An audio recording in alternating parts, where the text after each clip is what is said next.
bumili lang tayo ng 2x2, 2x4, pinako. Alam nyo, ang kinalulungkot ko yung nabagsakan sa tabi ng mundo. Kasi in the first place, hindi kayo dapat titira riyan. Kasi hindi pa nag-landslide, walang matibay na bahay dyan. Patay sila, ano, nakakalungkot. Ako lungkot na lungkot, nagdaganan silang lahat. Sabi ko, tingnan mo nga yung sa San Carlos. Dito, ano tayo ng mundo. Ang maganda lang dito, Sierra Madre kasi ito. Iba ang alam ko. Hindi talaga hindi ito, bira dito ang landslide at ano. Kasi karamihan dito batuhan. Pero siyempre, hindi ka pwede mag-amtante. Pero huwag ka namang pupwesto doon. Alam mo lang, nasa tabi ka ng ano, kung ka pupwesto. Sabi ko nga, doon sa mga taga-Bulacan at sa Pampanga, alam naman nilang catch basin ng tubig. Hanggang ngayon na nanatili sila nakatira doon. At ang gobyerno natin, sa susunod na eleksyon ko, ano? Alam naman nila na catch basin, bakit hindi nyo alisin ang mga tao riyan? Wala eh, talaga sabi ko. Paulit-ulit na lang po yan, 63 years old na ako. Bata pa ako, nakikita ko na yan. Hanggang ngayon, ganun pa rin. Wala eh.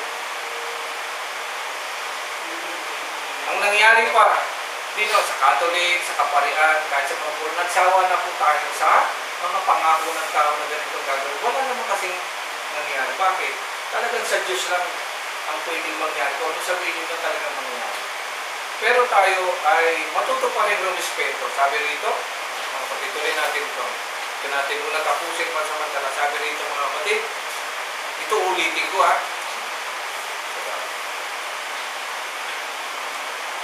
Dapat ninyong gawin ito sapagkat alam ninyong panahon na upang gumising kayo sa pagkakatulog. Okay? Ang pagliligtas sa atin ay higit na malapit ngayon kaysa nung tayo'y magsimulang manalig sa Kanya. As namamaalam na ang gabi, malapit na. Ganito po kasi yan. Sa pananampalataya, at kahit sa mga unang tao,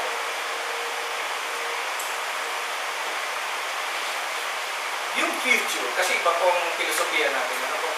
Ang future sa kanila, yung kinabukasan. Sa atin, nasaan ang kinabukasan? Sa nakaraan.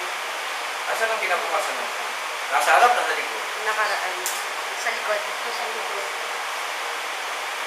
Ang kasalukuyan? Pag sinasabing the future, you always look forward. Hindi mo nakikita, look forward ka na. Nagpaplano tayo. Amen mga kapatid. Sa Hebreo, ang future nasa likod. Ang hinahanap nila yung kasalukuyan. Yung ngayon. Sabi ng Biblia, ang pananampalataya natin kaligtasan ay ngayon. Wala nakakaalam ng bukas. Ang tinuro sa atin, pagplaunuhan mo yung bukas. Kasi hindi mo raw alam ang mangyayari. So, nagkontrahan ng mga kapatid. Amen? Mas maganda yung original. Kapagkat ang araw liliwanag sa umaga, gabi. Tama na po yung isang araw. Gawin mo ng lahat ng dapat mong gawin. Kasi hindi mo alam po ano mangyayari kinabukasan. Yun ang tunay na pananampalataya natin. Kasi nung nilikha ng Diyos ang langit at lupa, isa lang ang ginawa niya sa araw ng linggo. Tama? Isa lang ang ginawa. Mayroon lang siyang ginawa sa araw ng Lunes, Martes, Miyerkules. Diba ang ginawa niya ng Huwebes? Diba ginawa niya ng Biyernes? Nagpahinga na ng Sabado. Yun po yung certainty. Huwag niyong pipilitin ang hindi naka-schedule ng Diyos. Wala po talaga mangyayari. Mag-aaksaya lang tayo ng pera, ng panahon, ng pagod yan. Tayo bilang mga anak ng Diyos, matutunan na po natin pahalagaan ng araw na ito at wala nakakalam po anong meron sa bukas na. Certainty, katiyak mangyayari ang sasabihin ng Panginoon Diyos. Ibig sabihin, ang Diyos lang ang may desisyon Ang Diyos lang may plano. Susunod na tayo sa plano ng Panginoong Diyos. Paano natin malalaman ang plano ng Panginoong Diyos? Yun ang pakikipag-usap mo sa Kanya.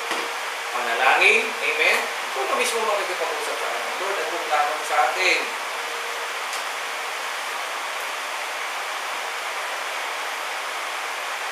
Malalim isipin, di ba? Kaya tutuloy ko na muna, baka hindi natin makayaman ang pag-iisip. Tutuloy natin ito sa susunod na Sunday. Ang iiwan ko sa inyo ngayon, wala kang pwedeng pagtiwalaan ng mangyayari ang lahat ng inaasahan mo, kundi ang pananampalataya natin sa Panginoong Diyos. Sulang ko, do not comment. Halimbawa, may nangyari ganyang sakuna, yung iba grabe mag-comment. No? Siguro masasama kayo namatay na ba? Sino ka para mag-comment ng gano'n? Diba? O buti sa'yo, yung ginawa mo. O kasi ganyan ka, o ganyan kayo. Hindi ka pwede mag-comment ng gano'n. Kasi wala ka namang kinalaman dun eh. Pwede ka mag-observe. Pwede ka siguro magbigay ng ilang mga observasyon, pero huwag ka magbibigay ng direct comment dahil hindi naman ikaw nakakalam mo.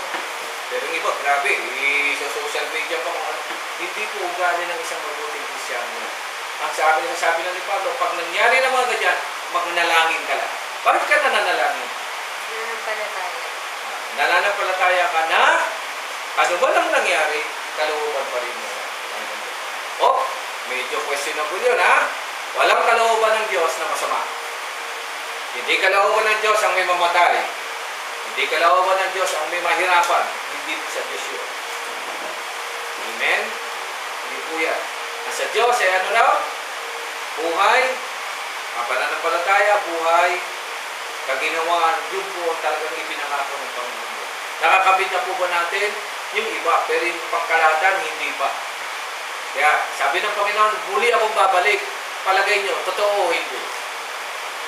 Dahil may pananampalataya, sampalataya nung darating mo mga. Sabihin naman ng iba na hindi totoo yun, wala na kaming pakialam sa inyo. Ang tagi namin paniniwalaan ay ang Panginoon.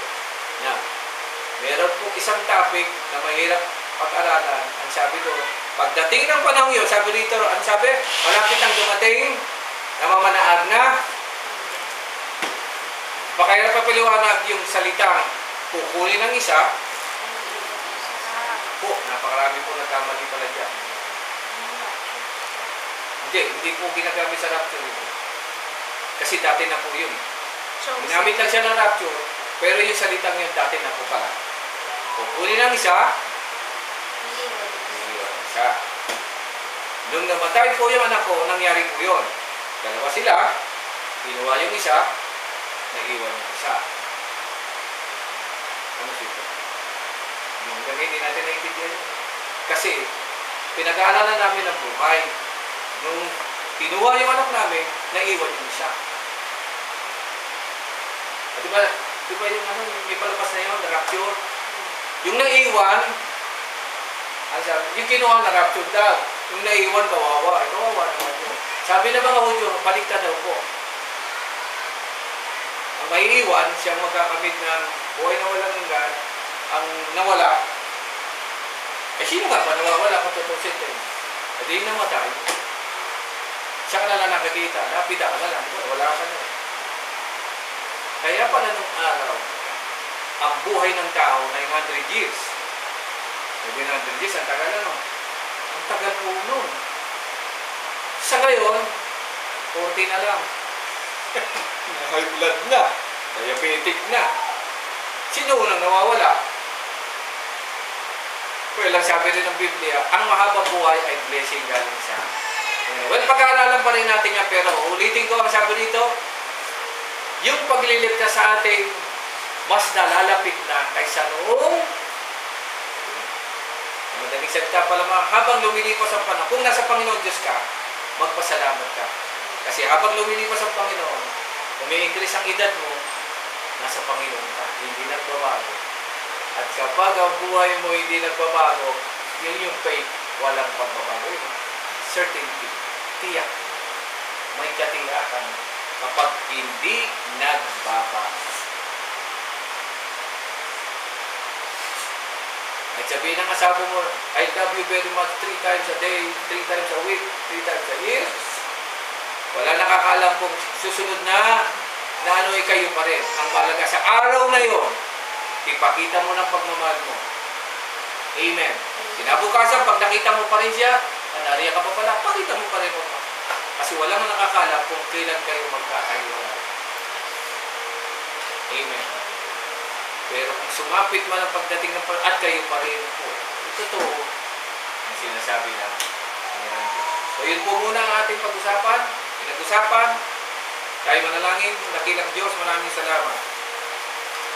Sapagkat muli mo binuksan sa amin